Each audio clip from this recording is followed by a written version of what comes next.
sunshine, let the bugs awake. Clap your horse and do the little Oh, oh dear. Music, please.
Sunshine, sunshine. Now the bugs awake. Keep your horse and all the little shit.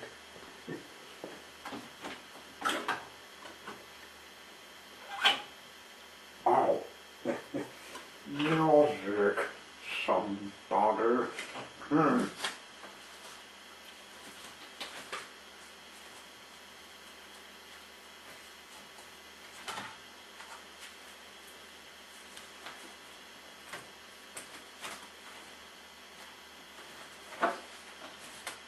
Come on, Lisa. Music. Oh.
Percy and Thomas rushed off their wheels.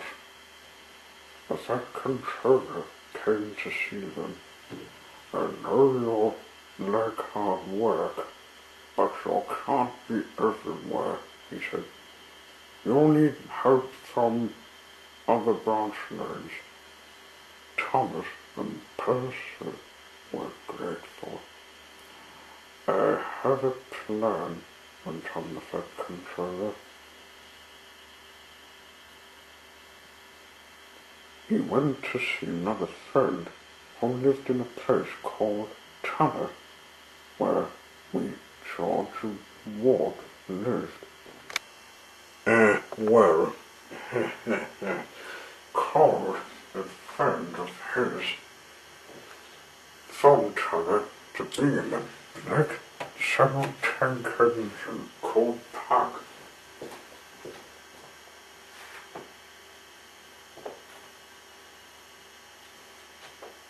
He remembered he was a friend of Percy's and wanted to have him live in Tasmania.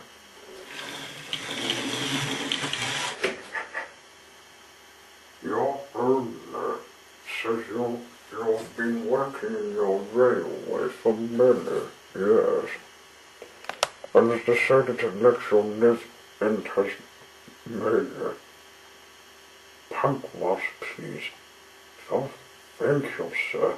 I was wanting to live with Percy." Punk lived in a railway for many years and had no chance of an exercise.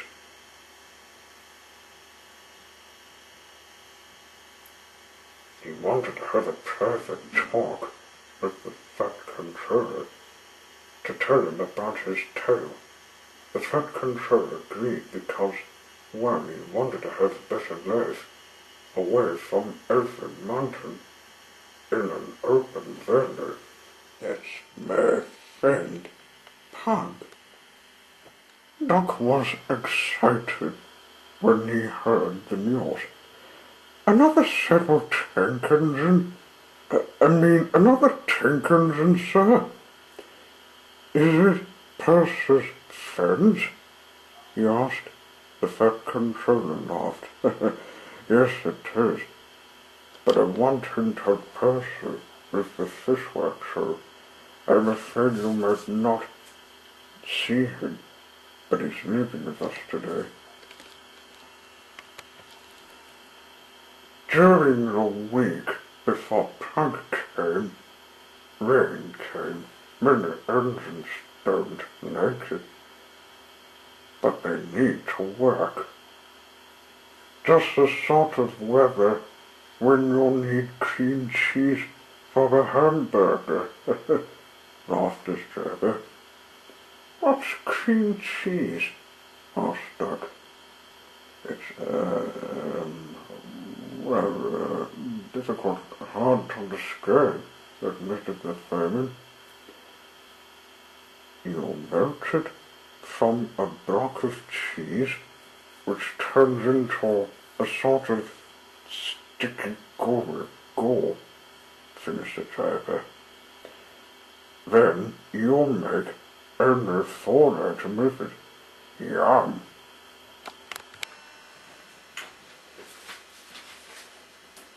At Puffy Village Station, a pile of cheese was put beside Duck.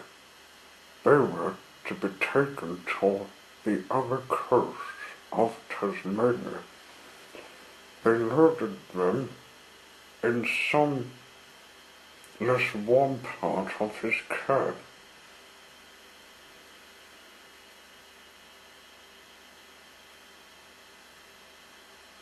One of the blocks of cheese was knocked into some warm part of the cab. It was too close to the fire. The warmth melted it. The crew were out of the cab.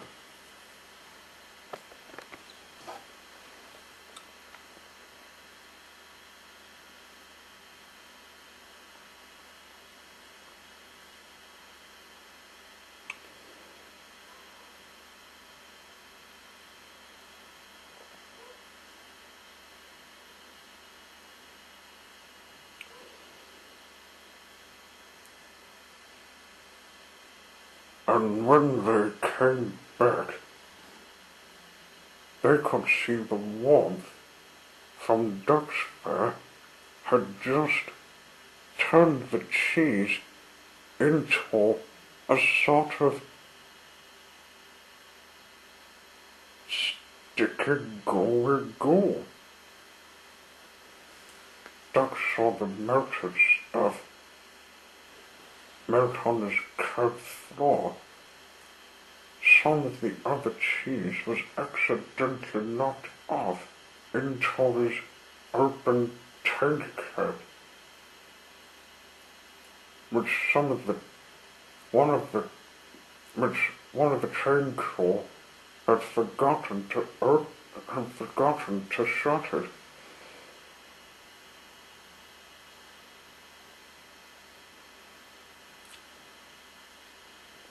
It melted from the warmth of the inside of his tank.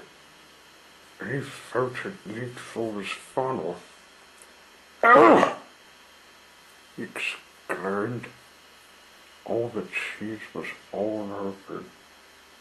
He felt awful and gunked up. His crew had a look at the mess. "Oh dear," said the driver. "So you'll find out about the cream cheese the hard way, Duck.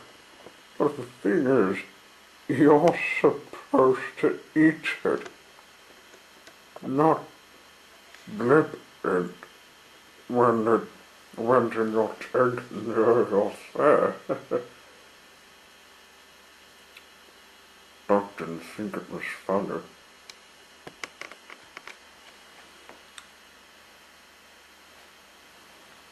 Pug came in to take him to the sheds to get washed and mended.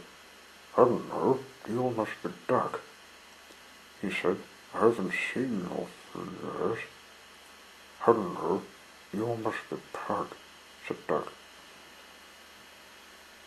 "I wanted to meet you, but I didn't think it would be this way. Cream cheese is all right for a hamburger, but it makes a mess of an engine who isn't expecting it."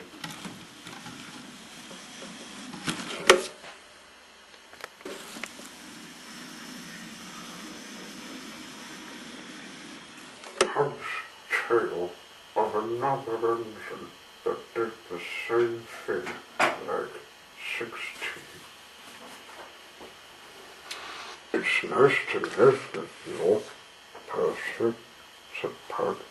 "I've been working in a place where me and George Wood lived, and never had a chance to exercise my pistons. I remember what I used to work in England in secret because I wanted to live in Tasmania. The first workplace is where I escaped after I finished with the lava tip. One of Pug's first jobs was at the steelworks. Don't go past the danger notice, said Percy. He and Thomas went past them and fell down the main and plunged in water. Pug smiled. I've worked in a mountain forest railway delivering logs. I still do it here and never tire. So I know about danger notices telling me some spots I can't go. But there was an engine who thought he knew best. What happened? Asked Percy. Pug paused. This engine didn't have a name, just a number. 19.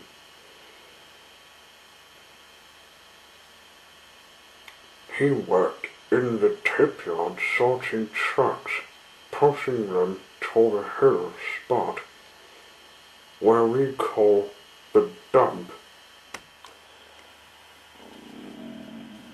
Well, went on Pug, he was doing it 2 minutes changed and was getting tired of stopping in the same place,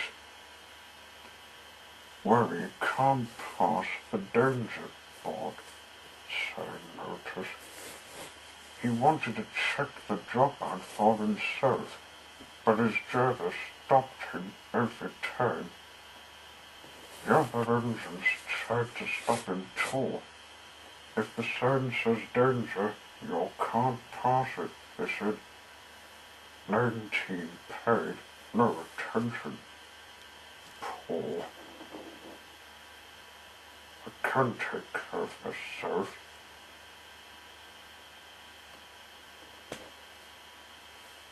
Don't be stupid, said his driver. We can't pass a board, or goodness knows where we might end up.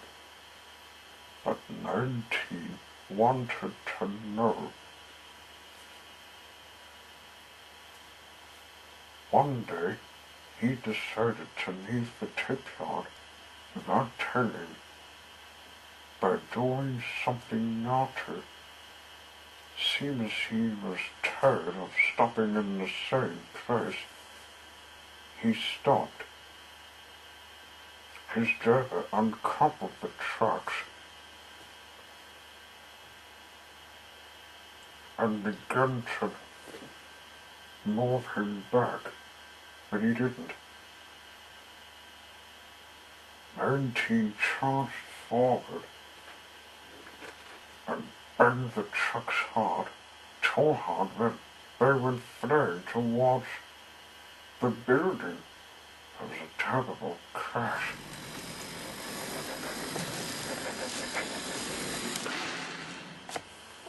Oh, you stupid engine, shouted the driver. I've had enough of stopping in the same place, driver, and I'm quitting this. Then he noticed he was on the dump spot. What on earth have you done? The driver said. My fault. My brakes broke. 19. You always wanted to pass that board. I believe you wanted to pass it to make this. A foreman ran up to them. What are you doing up there, driver? He asked. It's not safe. 19 went past the board and past the trucks, straight into the building, said the driver. I think you'd better get out of here before the boss finds out your engine has done it. Quickly,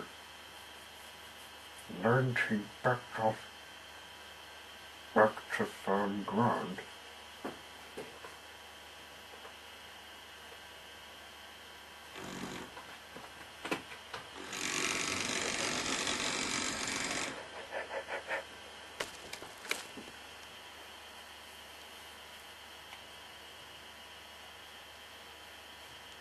When he got on firm ground, he saw the foreman helping the boss who was most angry.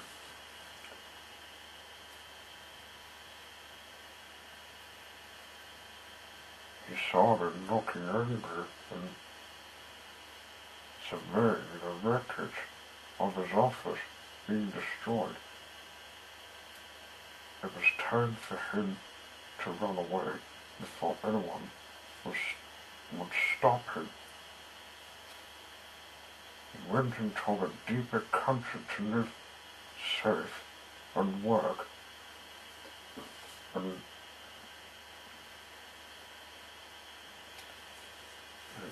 he went to the Welsh Railway to find some trucks and take them to the coal mine and give it to the factory.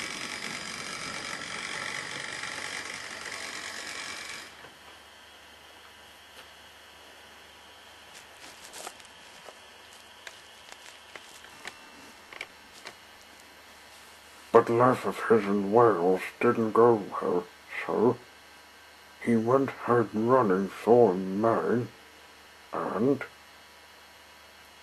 went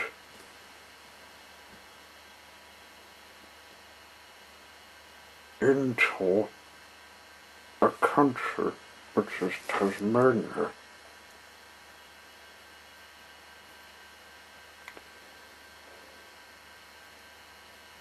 He found a hiding place and was needing to change his birthday paper. The king told the shed after they found a sign that said, "Welcome to Tasmania." Already passed it. "Well, 19, this will be your second chance to be known in a different country. I better retire driving now and work as a postman. Good luck, sir. I'm sorry I behaved bad. That's all right. You'll have strange ways of getting out of a lot of things, haven't you?"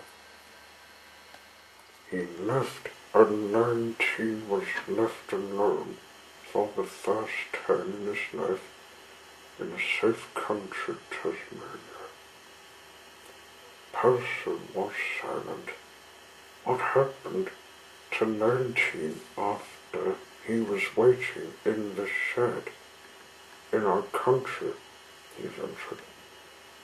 "Oh, he was brought by some other people who he told them he was a secret engine needing a home to live in and work in. They said to him that he can live in the wood. He was in now, he doesn't want to live here." "Did he ever get caught?" I asked. "No. After he said to his new owners to show his birthday to the police, saying to them he was made in 1982, they let him settle in Tasmania. He was pleased. He can live and tell his tale to his new friends in the city he lives in, and start his life, which he's starting will last for me."